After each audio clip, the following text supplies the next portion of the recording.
Bueno, Ok, les cuento. Listo, perfecto. Les cuento, muy buenas noches a todos y a todas. Bienvenidos. Les quiero presentar a Carlos Paz, hombre de iglesia, muy fuerte en teología. Ha estudiado con los padres agustinos aquí en Colombia, con la Universidad Unicervantes, un excelente teólogo que nos va a acompañar con el tema del lenguaje y por eso pues se los presento. Entonces, Carlos, quedas a disposición de este magnífico grupo de Ecuador, de Colombia, de México. Se irán conectando algunas personas, tendrán preguntas. Entonces, pues también las personas que vayan a ver esta grabación mañana, pues también les saludamos. Y pues antes de iniciar, la única recomendación es una oración para pedir la ayuda espiritual para que todos podamos tener una sola alma y un solo corazón.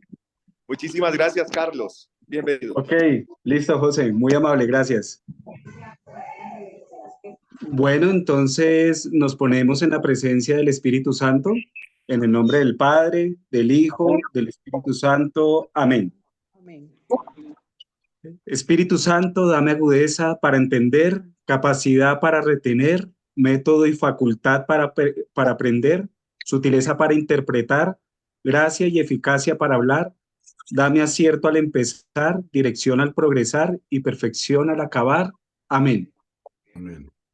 Señor, te entregamos esta noche y este encuentro, todo lo que vamos a aprender, lo ponemos en tus santas manos. Ayúdanos, Señor. Amén. Amén. Listo, buenas noches, ¿cómo están? Bien, gracias. Mi nombre es Carlos Alberto Paz Franco, teólogo de la Unicervantes. Pues José me llamó de invitado para dictarles hoy precisamente un tema de teología y vamos a tratar el lenguaje y la teología. Buenas noches. En el encuentro anterior, buenas noches, en el encuentro anterior de pronto alguien puede hacer como un recorderis o una breve reseña de lo anteriormente visto.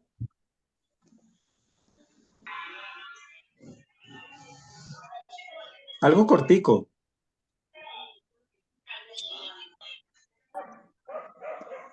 ¿No han visto nada, no? De introducción a la teología. Hablamos sobre el lenguaje litúrgico, el lenguaje teológico, el lenguaje catequético, las formas lingüísticas en la Sagrada Escritura, la liturgia y el culto, en términos generales. Perfecto. Bueno, voy a compartir pantalla.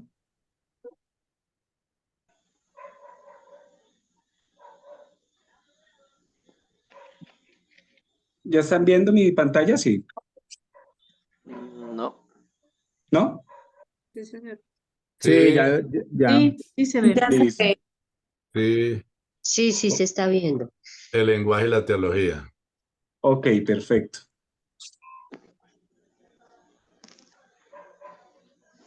Listo. Bueno, pues el tema para hoy es el lenguaje de la teología. Pues sabemos que uno de los lenguajes que Dios ha utilizado para comunicarse con nosotros, pues ha sido la revelación, ¿no? Y el hombre para comunicarse con Dios, ¿qué lenguaje utiliza? ¿Quién me podría decir? Sagradas Escrituras. La oración, la lectura de la palabra. Perfecto. Sagrada Escritura, oración, lectura de la palabra. Bueno, pero también algo que tenemos nosotros que también es un regalo de Dios, ¿qué se imaginan que puede ser? Que nos ayude a acercarnos a Dios. La fe. Los sacramentos. La fe, ¿quién dijo la fe? ¿César? Sí. César, sí. Pues les cuento que la fe es la respuesta del hombre a Dios. Es la respuesta que nosotros le damos a Dios. Pero la fe nos viene de Dios cuando el hombre decide creer. O sea, la fe nos llega a nosotros cuando decidimos dar el paso hacia Dios. cuando decidimos creer. Por favor, qué pena, ¿será que podemos apagar los micrófonos? Se escucha un ruido que no me deja escuchar muy bien. César, Ana, ¿Has tomado el jugo? ¿pueden bloquear los micrófonos, por favor? ¿Ya comió la manzana? Sí, ahorita están dándole comer a la perrita. Ah, ¿la perrita Sí, tiene hambre? Sí, que sí, está, Bueno, no tiene prisa, pero entonces, em, la iglesia se apoya en 5 hechos. La Iglesia Católica se apoya en 5 hechos eh, realizados por Dios que nos ayudan a conocer el lenguaje de Dios en el hombre. Y pues el primero de ellos, pues uno de los principales es la creación. Dios se comunica con el hombre por medio de su creación. Eh, yo creo que inclusive muchas personas que no conocen de Dios, eh, antiguamente llegaron pues como a ese acercamiento de que había un ser superior y fue por medio de las cosas que veían, ¿no? Muchas veces hemos mirado también que, no sé, que personas en un paisaje, de pronto en la belleza de algo, de un objeto, de una persona, pueden encontrar esa presencia de Dios. Entonces se puede ver la presencia de Dios y el lenguaje de Dios nos habla por medio de la belleza y por las cosas en su creación. Segundo, la revelación. Pues sabemos que Dios se revela al hombre, se autorrevela al hombre y se nos da a conocer por medio de Jesucristo, ¿no? Sabemos de Dios y lo conocemos por medio de su Hijo. Que ese nos daría el tercer punto, que es por medio de la encarnación. Y un último, y el siguiente punto también se da en la Eucaristía, en la iglesia. Dios a nosotros se nos da a conocer por medio de la iglesia y la Eucaristía, ¿no? Sabemos que Jesucristo es la revelación última, la última revelación, o sea, ya no hay más cosas que se revelen. Dios nos muestra todo lo que es Él por medio de su Hijo.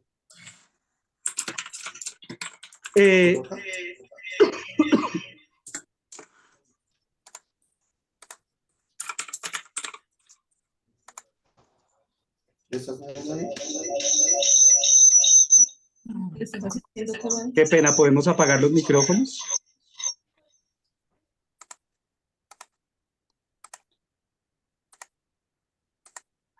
Bueno, lo otro es que Dios impuso revelarse a sí mismo y darnos a conocer el misterio de su voluntad. O por la razón, como pues precisamente por la razón, Santo Tomás nos llega y nos da dos vías y precisamente podemos llegar a conocer a Dios, el lenguaje de Dios, por medio de la razón. Una de ellas es la revelación natural, que Dios se revela a través de sus criaturas.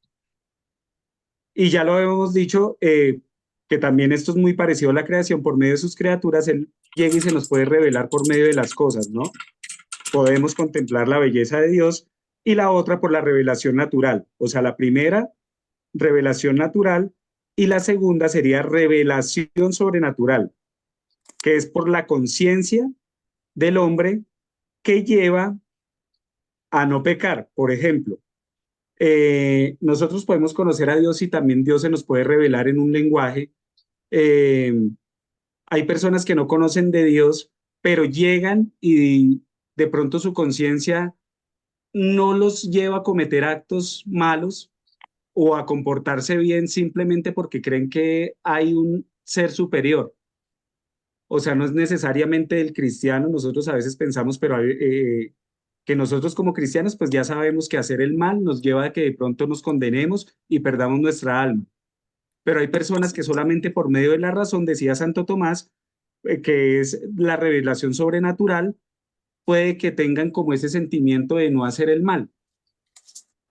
O el natural, que es poder también ver que hay algo más superior por medio de la creación.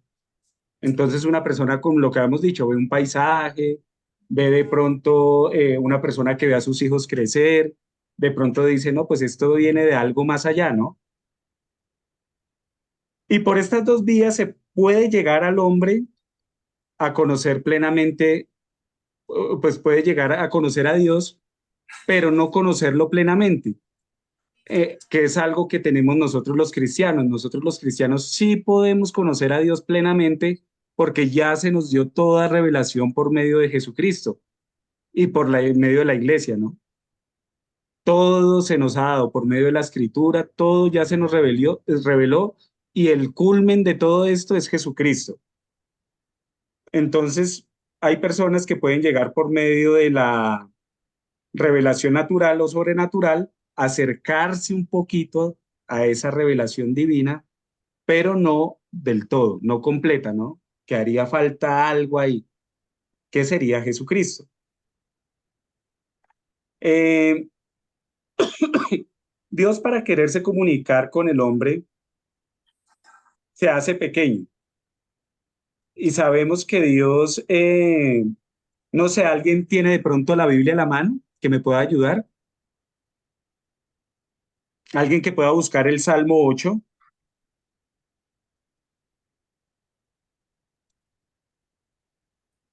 Salmo 8:4.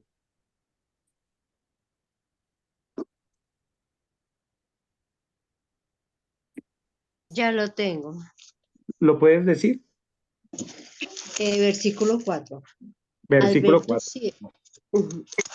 Al ver tu cielo, obra de tus dedos, la luna y las estrellas que has fijado. ¿Sigo hasta el 5? No, el 4. ¿Lo repites, por favor? Hasta ahí. Al ver O tu sea, el Salmo cielo, 8, versículo 4. ¿Sí? sí, señor. Al ver tu cielo, obra de tus dedos, la luna y las estrellas que has fijado. Sigue el quinto. ¿Qué es el hombre para que te acuerdes de él? ¿Qué es el hijo de Adán para que cuides de él?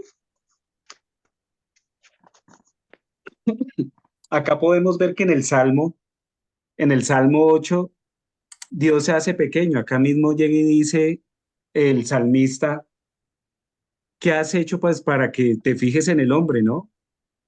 Y Dios, ¿qué ha hecho? Os llegó al punto de bajarse tanto, de llegar y ponerse al nivel de la criatura humana simplemente por amor. Y lo hace es para que lo conozcamos, para que Él se nos revela plenamente y lo podemos ver en Jesucristo. Conocemos a Dios por medio de Jesucristo. Dios se nos revela y se nos comunica por medio de Cristo. Y nosotros nos acercamos a Dios por medio de la fe. Entonces, bueno, ¿alguien sabe qué significa la kénosis?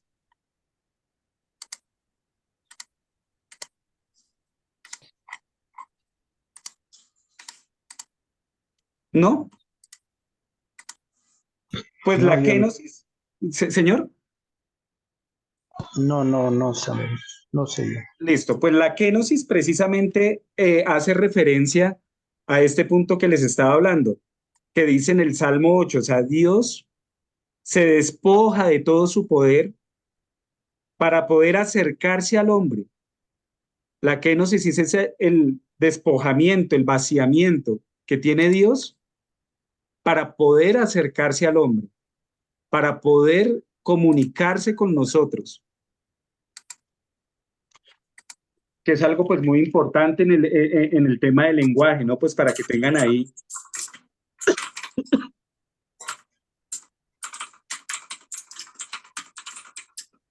Y pues sabemos que Dios se ha expresado siempre que se ha comunicado con el hombre, siempre ha tenido un lenguaje humano.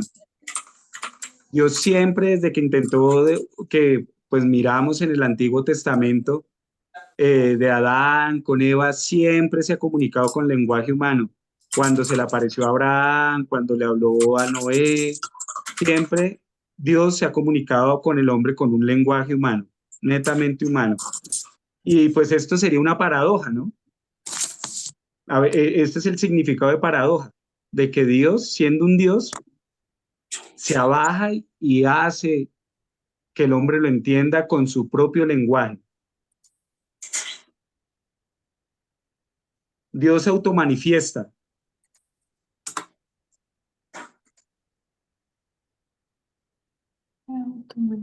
De la vida íntima y trinitaria y se revela a sí mismo de manera soberana, libre y gratuita. Hace que el hombre conozca los misterios, pero estos continúan siendo incomprensibles para el hombre. El Nuevo Testamento, pues la fe viene de la palabra exaudito, es decir, mediante la escucha de la palabra. O sea, la fe nos viene por medio de la escucha de la palabra. Alguien lo había dicho por ahí. Y la forma, no se les olvide, la forma de nosotros comunicarnos es la fe, pero la fe nos viene a nosotros por medio de la palabra. ¿Cuándo la aceptamos? Cuando aceptamos el mensaje. Nosotros nos comunicamos con Dios por medio de la fe, pero la fe nos viene por medio de Dios. Y la palabra implica ser una persona, pues nosotros que somos finitos nos comunicamos con lo infinito y engendra una libre relación entre Dios y el hombre, que adquiere aspecto, ya ahorita ya adquiere, esta comunicación adquiere aspecto de alianza. Entonces Dios se comunica con el hombre porque quiere hacer una alianza, porque Dios no solamente busca pues tener una charla, ¿no? Podemos ver en el Antiguo Testamento y todo, pues que Dios no solamente no busca tener una simple conversación con el hombre, sino que lo que lo que realmente está buscando es que haya un encuentro, de que haya una alianza, de que, como le dijo pues a los israelitas en el Antiguo Testamento, yo seré su Dios y ustedes serán mi pueblo. Entonces empieza a haber una alianza. Cuando hay comunicación, se va creando una alianza con Dios.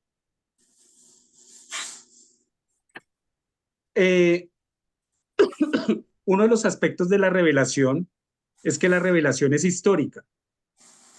Ocurre en el seno de la historia humana. La historia no tiene por sí misma carácter revelatorio, pero Dios actúa en la historia cuando lo desea. Dios se revela no solo con palabras, sino también con acciones, obras y gestos que tienen lugar en la historia del hombre. La revelación se despliega gradualmente hasta culminar en Jesucristo. La revelación también tiene un aspecto salvador. No busca aumentar la ciencia y conocimientos en el hombre, ¿no? Sino que haya realmente, que esta salvación haya es un encuentro, una conversión de corazón de Dios. A veces de pronto muchas personas piensan que la salvación es, pero bueno, no ustedes, sino que busca salvarnos, pues no sé, de otras cosas, pero lo que de otras cosas más como más mundanas, más corporales, pero lo que Dios nos busca realmente es que tengamos una conversión de corazón. Esta es como la salvación que Él nos da, ¿no? Es el triunfo que Dios tiene sobre el pecado y las virtudes que Él nos da para que estemos en comunión con Dios. Es un don también. ¿Cómo, niño? Ven acá, papá. Es un don inestimable al que Jesús se refiere como algo precioso y único. Llévale ese frasco a Yareto que lo revise si eso fue la gota que mandaron para la nariz. Entre el hombre y Dios hay una conexión. Por favor, cierre su micrófono. Sí, los micrófonos que apaguen, por favor, don Andrés, María Doris, María Dolores. No se pueden suprimir como administrador, no pueden suprimir esos micrófonos. ¿Alguien sabe por dónde se puede suprimir? Qué pena. Es que preciso, lo tengo acá en otro idioma. Pues tiene que ser el administrador. No, yo ahorita soy el administrador, Sí, pero no me... profe.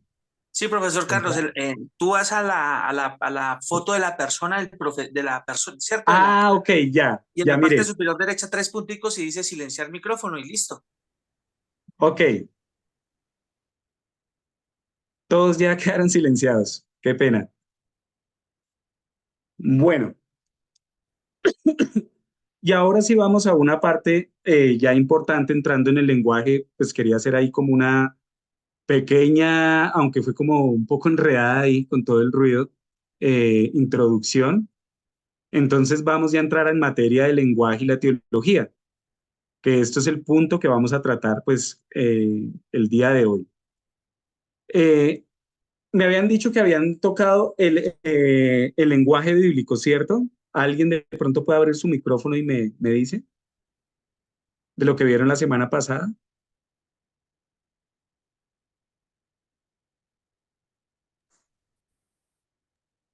Bueno. El lenguaje y revelación, la palabra de Dios que se expresa en el lenguaje humano, la teología que no tiene su propio lenguaje, los lenguajes de la fe, el lenguaje bíblico. El lenguaje bíblico, listo. ¿Ah? Entonces voy a hacer ahí como un recorrido. En el lenguaje bíblico está la parte de las narraciones. Eso también. Que contienen acontecimientos históricos como relatos biográficos o de milagros. También las narraciones didácticas, parábolas y las formas discursivas. En el lenguaje bíblico también están los signos. Expresan fe, admiración, agradecimiento hacia las obras de Dios de modo poético. También está el lenguaje, en el lenguaje bíblico está la doxología y las oraciones, que manifiestan alabanza de Dios. Sabemos que doxa significa gloria. Hay también muchas oraciones, como las oraciones sacerdotales, ¿no? Con estas escenas de carácter simbólico se transmite la enseñanza religiosa. En el lenguaje bíblico también están mitos y lenguaje mítico. La escritura emplea en ocasiones este lenguaje como vehículo lingüístico de verdades reveladas, lo cual no tiene nada que ver con ficciones y falsedades. A través del mito se da la enseñanza. Más aún se considera en la Biblia como libro desmitificador que habla de Dios como persona presente en un mundo real. También está el lenguaje litúrgico, que ya ustedes lo vieron, textos rituales, misales. El lenguaje teológico se desarrolla para expresar de un modo riguroso y preciso los misterios de la fe. El lenguaje catequético, lenguaje que transmite los contenidos de la fe con la intención de hacerlos operativos. También está, que eso ya es lo que vamos a entrar en materia hoy, que son otros modos de expresión religiosa. Bueno, la cuestión teológica del lenguaje manifiesta históricamente la hegemonía de la palabra verbal escrita en la cultura occidental y en la Iglesia latina. Hay otros modos de expresión de tradición oriental que se enraizan en el silencio. Junto al lenguaje verbal mítico lógico podemos hablar de un lenguaje icónico o de imágenes, un lenguaje corporal o de gestos y un lenguaje hecho silencio. De pronto alguien sabe cuál es ese lenguaje icónico que habla acá la diapositiva. ¿Hay un valiente por ahí? No, no sabemos. Lenguaje refiere a aquellas imágenes que nos representan las personas en que creemos. Por ejemplo, cuando Jesús está crucificado en la cruz, que lo vemos en la Eucaristía, la imagen de la Virgen María. y elementos así que enriquecen el lenguaje que tiene la iglesia para con nosotros. Perfecto. Marco, levantaste la mano. Tienes apagado el micrófono, Marco. Muchas gracias, Henry. Sí, sí, lo que dijo el compañero anteriormente, la parte cónica son las figuras que representan para que nosotros interpretemos a través de ellos mensajes que complementan la temática que se está desarrollando, se está dando. Sí, señor. Bueno, pues en la historia les cuento que anteriormente pues sabemos que muchas personas no podían acceder a a la lectura, ¿no? Antiguamente muchas personas, el analfabetismo era mucho más amplio que ahorita en la actualidad, aunque ahorita podemos ver personas analfabetas, pero pues imagínense en los primeros siglos. En los primeros siglos, en los primeros cristianos, pues el nivel de analfabetismo era tremendo, ¿no? Entonces, pues imagínense para qué se empezaron a hacer los íconos. Los íconos se empezaron a hacer precisamente para que las personas que vieran estos cuadros, estas representaciones, pudieran acceder de pronto, de alguna manera a lo que estaba escrito pues lo que había en las escrituras. Valga la redundancia, lo que estaba escrito en las escrituras, ¿no?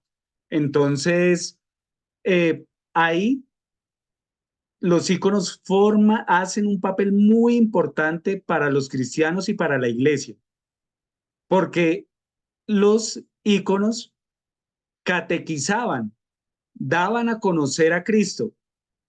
¿Alguien ha ido de pronto a una iglesia? Bueno, pues no todos, no, yo soy de acá de Bogotá, pero una iglesia, digamos, acá hay un templo muy conocido que es el de la iglesia del 20 de julio, del Divino Niño, que es de los salesianos. Pero yo creo que en todo lugar hay una parroquia donde podemos ver esos vitrales y a veces cuando uno va caminando y uno ve que hay representaciones de los apóstoles, del Espíritu Santo o de algún santo y precisamente los íconos o esas imágenes nos ayudan a ver, a representar, a mirar. A veces uno se queda mirando, mire, esto fue el bautismo en el Jordán, esto fue Dios mostrándose de alguna manera, ¿no? En el trono. La iconografía antigua era muy representada así, Dios en el trono, de pronto mirando, la Virgen María con los apóstoles, de pronto las llamas que se miraban, o sea, todo tenía un contenido y tenía como algo que decir. O sea, no solamente eran cuadros pintados, sino realmente la iconografía tiene algo que decir y es parte de la tradición de la iglesia. Entonces, a veces cuando algunos hermanos protestantes llegan y nos tratan de que somos idólatras, de que tenemos imágenes, pero la iconografía fue muy importante hasta para ellos. O sea, bueno, aunque la mayoría son religiones que llevan muy poco, pero es que la iconografía fue muy importante para la iglesia, para que las personas se acercaran a Dios. Entonces, bueno, el lenguaje icónico es aquel que la palabra hablada o escrita se subordina a la imagen y sirve eventualmente para explicarla. El lenguaje de las imágenes directo y plástico se funda en el hecho espiritual y visible de la presentación sacra y se expresa en la iconografía cristiana. Es un lenguaje usado en toda la iglesia, pero se ha desarrollado especialmente en el Oriente, donde ha dado lugar a una teología y una reflexión de gran riqueza artística y religiosa. Miriam, levantaste la mano. Qué pena, pero es que no la he podido quitar, se me quedó levantada, pero sí es que quería como comentar y como complementar un poco lo que tú estás diciendo sobre el lenguaje icónico. Cuando la evangelización llegó aquí a América, los jesuitas se valieron mucho de eso por el lenguaje que ellos trabajaban. Aquí se hablaba, ellos llegaron hablando en latín y la forma como evangelizaban y transmitían la fe era a través de las imágenes, de los frescos, de los iconos de esas imágenes, por eso tan cargadas, sobre todo en las iglesias del centro aquí en Bogotá, se ve mucho eso. Las imágenes son bastante dicientes y se evangeliza a través de ellas. Qué pena, era solo eso, pero ya no sé cómo quitar la manito. No me da para No, eso. ahí mismo, no, tranquila, tranquila, apaga el micrófono, no hay problema, mire. Pues bueno, tú tienes razón, en el centro, precisamente en las iglesias más antiguas, los cuadros cumplen una función muy importante, ¿no? Y precisamente es esto, de tener un lenguaje, una representación lingüística como visual de algún acontecimiento que se dio que está en la Biblia. Entonces eso enriquece bastante. Hay personas que, no sé, anteriormente, aunque ahorita no está en eso porque ya lo tratan a uno de idólatra, pero pues a veces una imagen en nuestras casas de Dios, de Jesús, de la Virgen María, nos ayuda como, no sé, como a veces no sé si les pasa, que a veces uno puede estar muy estresado y uno puede llegar y mirar una imagen y como Dios mío, me encuentro en esta situación y eso le ayuda a uno a que uno pueda tranquilizarse, ¿no? Que uno pueda estar algo más tranquilo, que uno pueda de pronto eh, concentrarse más en la oración, concentrarse más en la oración. Entonces, pues todo esto es muy importante para la iglesia, todo esto es muy importante para nosotros los cristianos. Eh, el lenguaje, también hay otro lenguaje que es el lenguaje gestual o de los signos sagrados. Eh, espera, a mí se me olvidó algo de decirles de acá de la iconografía. Hay personas que les cuesta de pronto hacer mucho oración y es algo que aprendiendo este tema de la iconografía, es que hay personas que a veces no les salen las palabras, pero hay personas que, digamos, les gusta como hasta dibujar. Y escuché la historia precisamente de, de una persona que estaba en el seminario, un seminarista que es sacerdote, y él le costaba mucho hacer oración, pero le encantaba dibujar. Cuando el padre, que pues dirigía al seminarista, llegó y le dijo, pues haz lo que quieras expresar, exprésalo en un dibujo, en tu momento de oración. Y esa fue una forma que él pudo acercarse a Dios. Entonces, hasta en eso, los talentos. Anteriormente, cuando pintaban un cuadro, no era como llegar, ay, hoy me levanté, eh, tengo que hacer plata para el mercado, bueno, no sé, en esa época, y me toca ponerme a dibujar para vender un cuadro, ¿no? Precisamente lo hacían con mucha oración, con mucha entrega. O sea, eran momentos, ayunaban, hacían cualquier cantidad de cosas para poder acercarse y poder expresar lo que Dios quería que las personas vieran, ¿no? En medio de ese icono, de ese cuadro. Bueno, lenguaje gestual y signos sagrados. Entonces, el lenguaje gestual usa modos corporales porque el cuerpo es para el hombre no solo lugar originario de relación con las cosas y con los demás hombres, sino también reflejo del espíritu y de la trascendencia. El cuerpo no es obstáculo o adversario de la expresividad religiosa, sino que por el contrario nos puede introducir y mantener en la dimensión espiritual. Entonces, bueno, ¿esto qué nos quiere decir? Que el cuerpo es reflejo del espíritu y de la trascendencia y se puede aprovechar para expresar la experiencia de Dios en nosotros.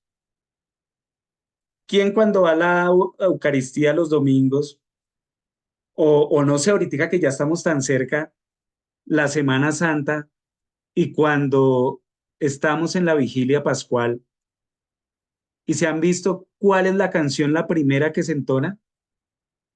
que pone a todo el mundo alegre en la vigilia pascual? ¿Alguien me puede recordar? Puede ser el El Gloria. Salmo de David.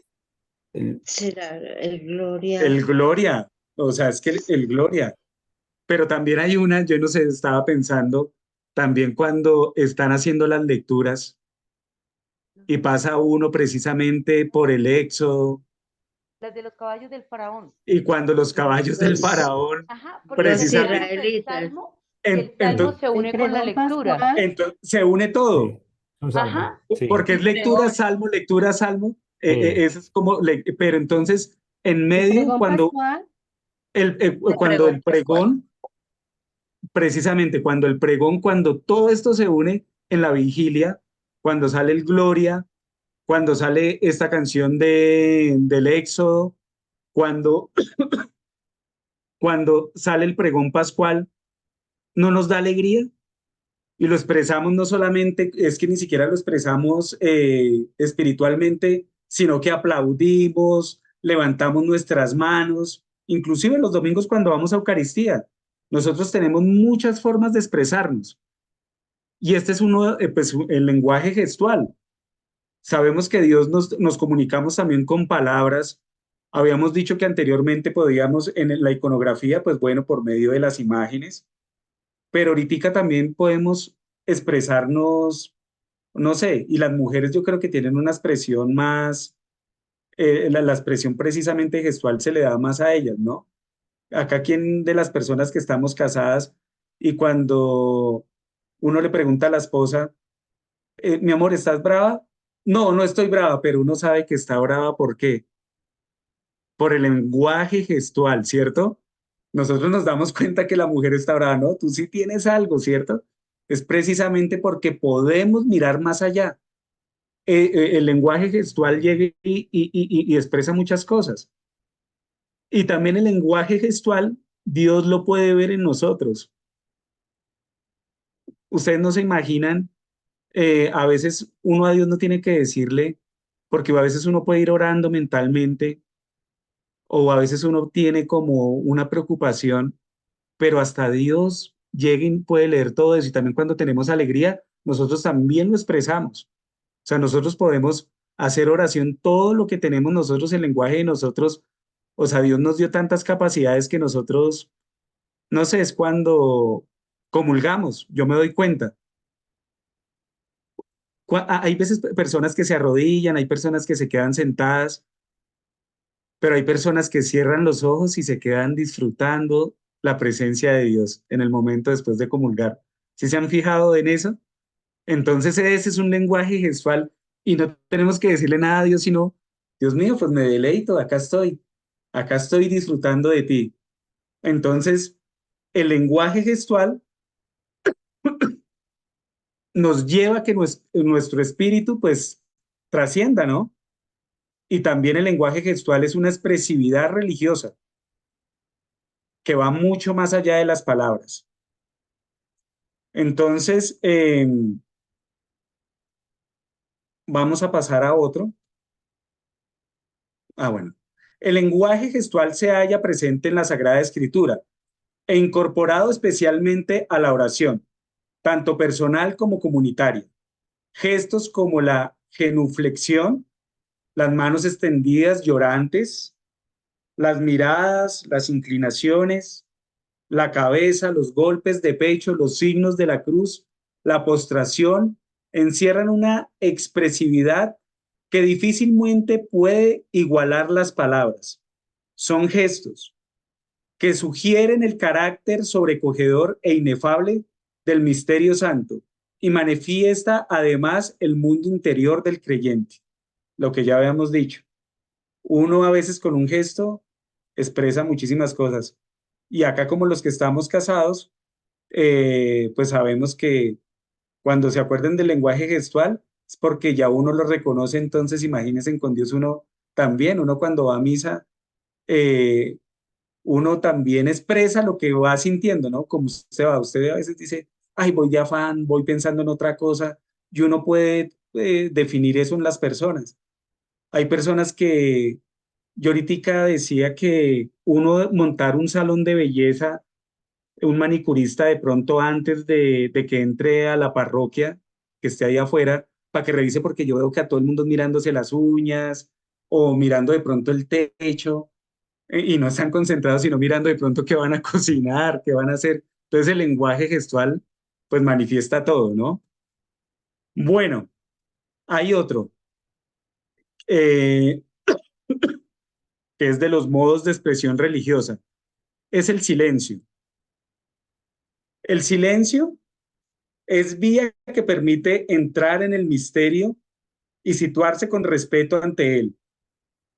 Se trata del lugar de la epifanía, el silencio del recogimiento y del sosiego interior que permite acoger la palabra con el puesto central que debe tener.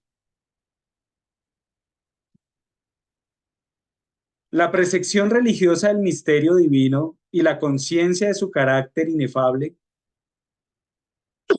han impregnado la teología cristiana desde sus inicios, de una fuerte presencia del silencio como vía para entrar en el misterio infinito y situarse respetuosamente junto a él.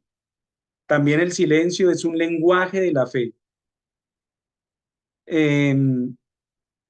No sé si han escuchado, bueno, pues sí, hasta Jesús llegó y lo dijo de la persona del fariseo y el publicano, ¿no? En la parábola, donde va el fariseo y Dios mío, pero es que yo hago de todo, yo no soy como pecador como este, y el otro pues avergonzado, que no dice pues Dios mío, pues o sea, con una pena, y el otro no, pero es que yo entregué, o lo que nos pasa a la mayoría de todos nosotros, que a veces vamos solamente a la iglesia a pedir, ¿no?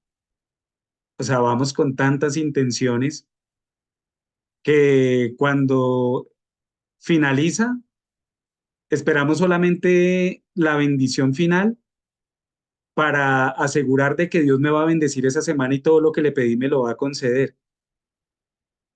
Pero se nos olvida de vivir realmente, ¿no? Vivir realmente porque pues también es como la falta de fe de todos nosotros que es como si no pensáramos, si nosotros como habíamos mirado anteriormente podemos leer las expresiones humanas, podemos también leer de todo, nosotros podemos mirar las expresiones, podemos leer si de pronto alguien nos está echando un indirectazo también.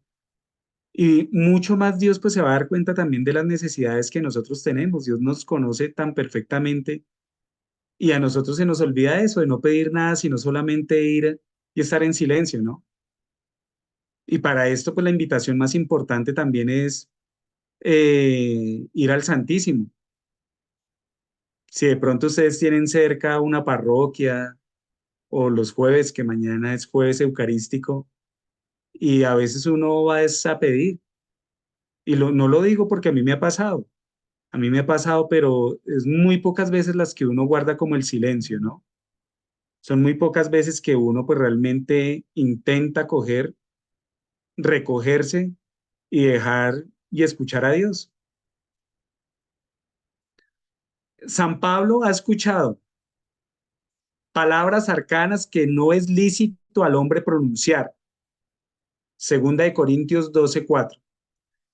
Y su enseñanza nos dice que el más alto y el más puro alcance del acto contemplativo es el que ha logrado dejar atrás el lenguaje verbal, lo inefable. Está más allá de las fronteras de las palabras. Entonces, desde acá, mire, podemos mirar a San Pablo, mandándole la carta a los Corintios, y es que yo pienso que eso nos falta mucho, ¿no? El lenguaje, también comprender el lenguaje del silencio, porque ahí Carlos, perdón, también sería el momento contemplativo en los monasterios, se vive muy, muy profundo este momento de silencio y contemplativo. Janet, sí, perfectamente, así es. Este momento, y no, y para todos nosotros vivimos con tanto ruido, en la actualidad nosotros vivimos con tanto ruido que nos cuesta contemplar, prestar atención y no se han dado en lo personal o sea, es que uno se acostumbra al ruido. Hay personas que tienen que dormir con ruido, o sea, hay personas que descansan de verdad porque tienen que escuchar algo y ya la persona está tan acostumbrada que realmente estar en silencio eh, lo estresa. Hay personas que llegan y, pues en vez de poderse concentrar, no sé, se alejan, o sea, no pueden estar bajo el silencio, ¿no? Entonces, pues esto, el silencio hace parte, es una parte muy importante para poder nosotros escuchar a Dios. Habíamos hablado al inicio de que Dios llega y se nos manifiesta, se nos revela. Unas personas dijeron por medio de sus escrituras, por medio de su palabra, y a veces a nosotros, a Dios le pedimos pues que nos dé respuesta, ¿no? Cuando estamos discerniendo algo, lo que precisamente una de las pautas más importantes para el discernimiento es el silencio, porque nosotros le pedimos a Dios y Dios va a llegar en un momento, pero bueno, hermano, cállese ya, déjeme hablar que pues, le voy a decir que pues que haga, ¿no? Y a veces nos pasa eso y nosotros no entendemos entonces el silencio es una parte muy importante también del discernimiento y del lenguaje divino.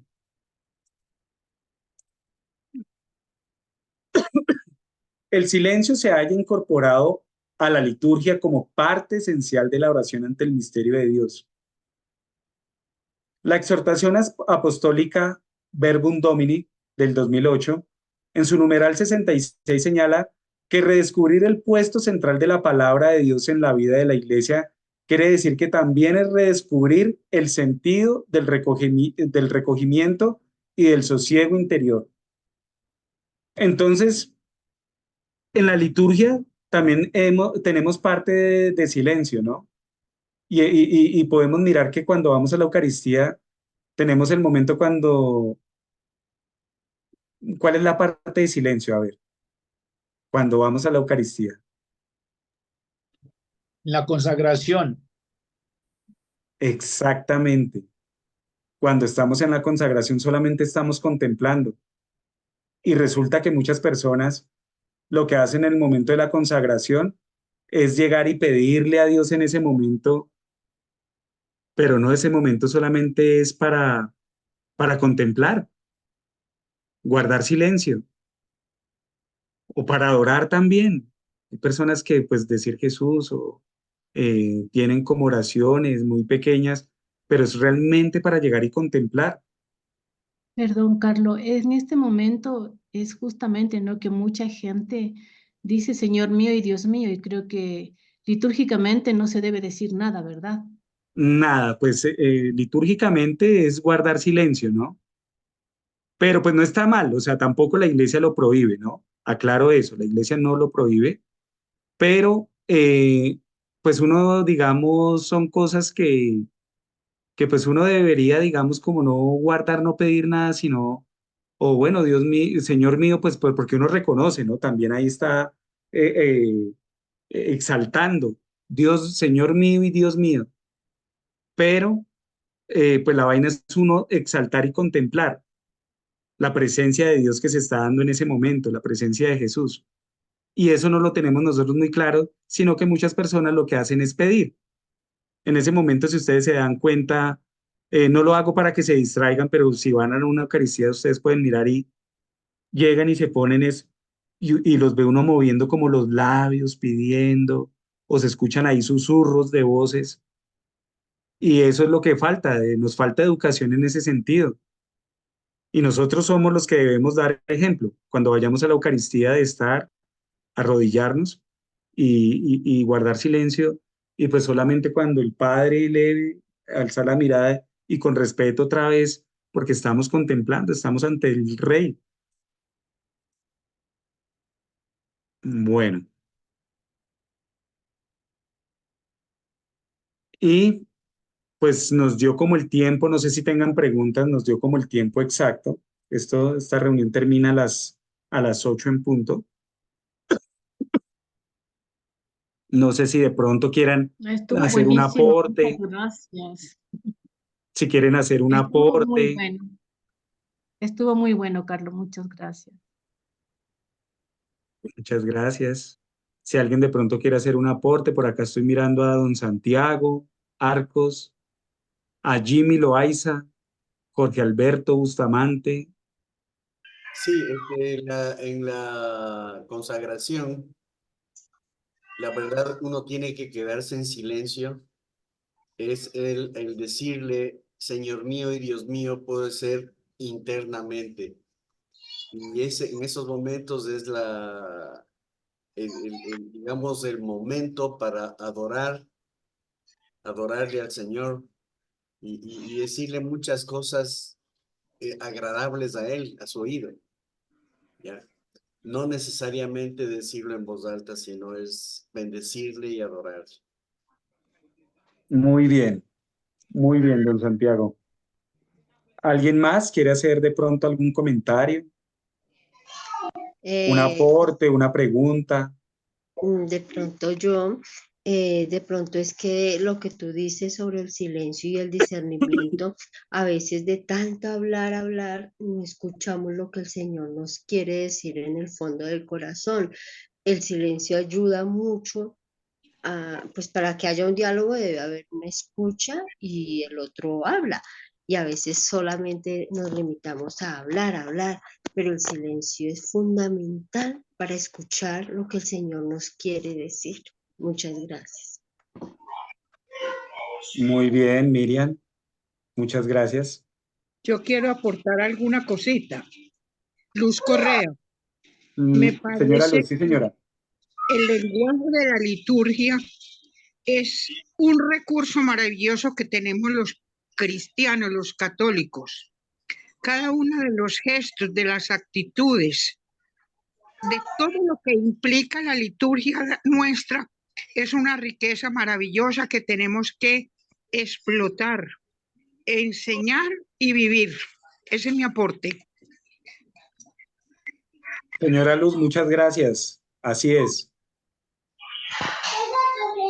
¿Alguien más?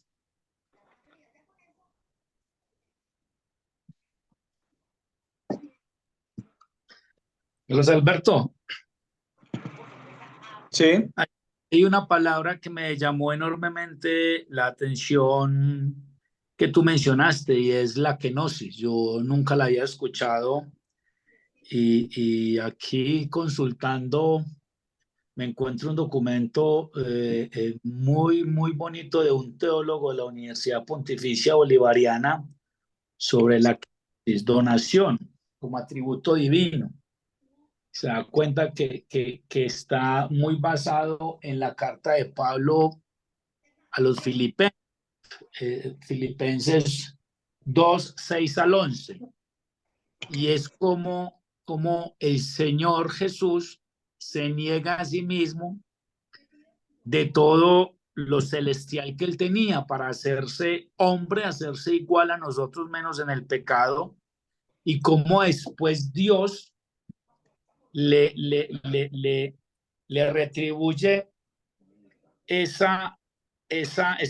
bajamiento, ese vaciamiento total desinteresado, y es cuando termina ese texto diciendo que por eso Dios le dio el más alto honor, el más excelente de todos los nombres, para que al nombre de Jesús doble la rodilla todos los que están en los cielos y en la tierra y debajo la tierra, y todos reconozcan que Jesucristo es el Señor, para honra de Dios Padre. Mi Biblia es la Dios habla hoy. Entonces quería como agradecerte ese conocimiento extra de la kenosis. Muy bien. Precisamente, Henry, pues la kenosis es la actitud que Dios tuvo, ¿no? Llegar y decirle a los apóstoles, el que quiera seguirme, niéguese a sí mismo, tome su cruz y sígame. Sí. Entonces, pues también es eso, ¿no? Jesús hizo eso por nosotros. O sea, el lenguaje de él llega, él se abajó tanto, pues con la cruz, de tener una muerte en cruz, pero también llega y nos invita pues que nos despojemos de todo, y para tener comunicaciones a la fe, ¿no? También despojarnos de todo y seguirlo. Eso también trata la fe, ¿no? Y el lenguaje. Sí, señor, ¿alguien más de pronto?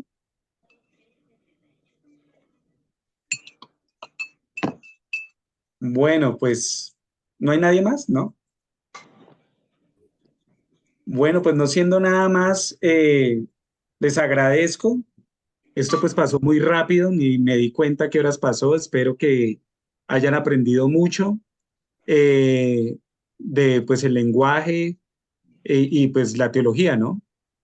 Que cuando ahorita estén en la Semana Santa puedan vivir una Semana Santa mucho mejor, acordándose de todos estos subsidios que hemos visto, de las imágenes, del lenguaje, ¿no? De la iconografía, del lenguaje textual, del silencio, y de que podamos vivir pues una mejor relación con Dios, ¿no? Que podamos, que esto nos ayude a vivir una mejor fe. Dios los bendiga y bueno, nos vemos Dios mediante en otra próxima. Vale, muchas gracias. Feliz noche. Gracias. Gracias. Bueno, que estén muy bien. Hasta luego. Gracias. Buena noche. Hasta luego. Bendiga a todos. Gracias. Dios los bendiga. Muchas gracias. Muchas gracias. Buenas noches. Gracias. Buenas noches. Bendición para usted, profesor, y todos los compañeros. Muchas gracias. Que estén bien. Muchas gracias. Buenas noches. Buenas noches. Gracias, profesor. Muchas gracias por Bonita todos sus noche, aportes. Dios gracias. los bendiga. Gracias. Gracias, gracias. Qué clase tan rica.